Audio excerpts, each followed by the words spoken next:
நம்ம எண்ணங்கள் என்றைக்குமே நம்ம நினைக்கிற மாதிரி மட்டும்தான் நடக்கணும், நம்ம வாழ்க்கை நமக்கு பிடிச்ச மாதிரி மட்டும்தான் இருக்கணும் அப்படின்னா, இந்த எண்ணம் சார்ந்த அத்தனை பயிற்சிகள்லையும் சரி, அவ்வளோ ப்ராக்டிசஸ்லையும் சரி, பொதுவாக நீங்கள் கேட்கக்கூடிய ஒரு வார்த்தை அப்படின்றது அமைதி, சைலன்ஸ். நம்ம எண்ணங்கள் நம்ம அமைதியாக வச்சுக்கிட்டா, நேர்மறையாக வச்சுக்கிட்டா வாழ்க்கை மாறும் அப்படின்னு சொல்லுவாங்க. அது என்ன அமைதியாக வச்சுக்கிறது?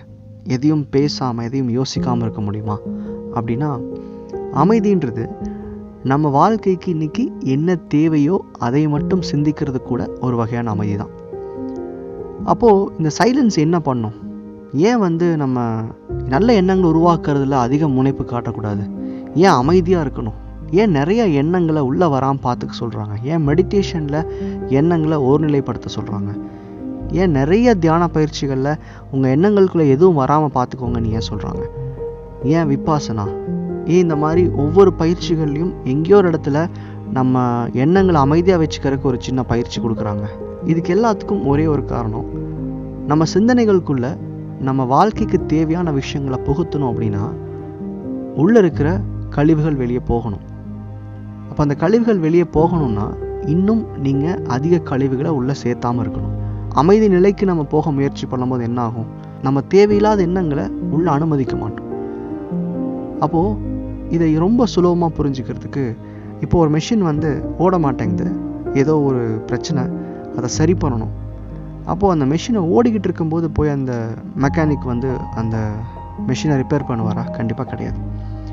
என்ன பண்ணணும்? அந்த மெஷினை முழுசாக நிறுத்திட்டு அது என்ன பிரச்சனை இருக்குதுன்னு தெரிஞ்சுக்கிட்டு அதை சரி பண்ணி அப்புறம் தான் அந்த மெஷினை ரீஸ்டார்ட் பண்ணுவார். அதே தான் நம்ம கான்ஷியஸும். நம்ம கான்ஷியஸோட வேலை என்ன? நம்ம என்ன நினைக்கிறோமோ, என்ன யோசிக்கிறோமோ அதை நம்ம வாழ்க்கையில் கொடுக்கணும், காமிக்கணும், அதுக்கான வாய்ப்புகளை ஏற்படுத்திக்கிட்டே இருக்கணும்.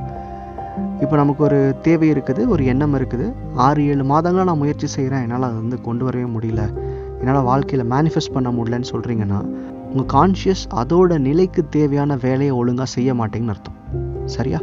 அப்போது உங்கள் கான்ஷியஸை ஓட விட்டுக்கிட்டு அதை ரன் ஆகிட்டு இருக்கும்போதே நம்ம போய் அதை சரி பண்ண முடியுமா?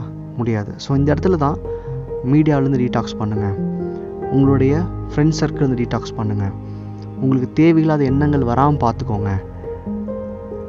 இப்படியெல்லாம் இருந்தீங்கன்னா உங்களால் உங்கள் மெஷினை ரிப்பேர் பண்ண முடியும்.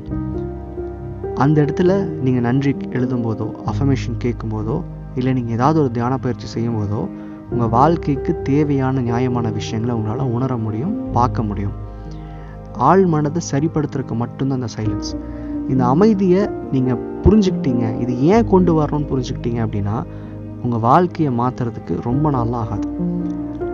ஒரு மாதம் 2 மாதத்துலேயே உங்களால் மாற்றங்களை உணர முடியும். ஒரு 3-4 மாதங்களில் நீங்கள் வாழ்க்கையில் எந்த நிலைக்கு போகணுமோ, எதை அடையணுமோ அதுக்கான வழிகள் தெரிஞ்சிடும். மிஞ்சி போனால் 6-8 மாதங்களில் இன்னைக்கு வரைக்கும் நீங்கள் எப்படி இருந்தீங்களோ அந்த வாழ்க்கை நிலையை மாற்றிக்கிட்டு ஒரு புது மனிதனாக கூட மாற முடியும். ஸோ நீங்கள் யார், என்ன, இதையெல்லாம் உங்கள் கான்ஷியஸ் புரிஞ்சு வச்சுருக்காது.